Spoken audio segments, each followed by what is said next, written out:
Hi there, motorcycle enthusiasts. POV Motorcycle Atlas Broadcasting. We're gonna look at Black Hawk Bridge crossing Mississippi River between Iowa and Wisconsin. I just found some articles about a new bridge project. So it looks like this old bridge that was built in like 1931 is gonna be history.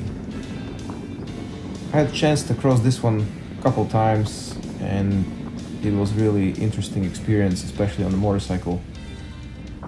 It's all metal and you can pretty much see water if you look down. So it's, like I said, it's really weird feeling.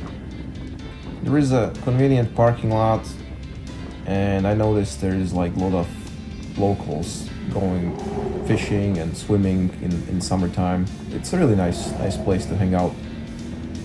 It's kind of sad that this historic bridge has to go, but that's life.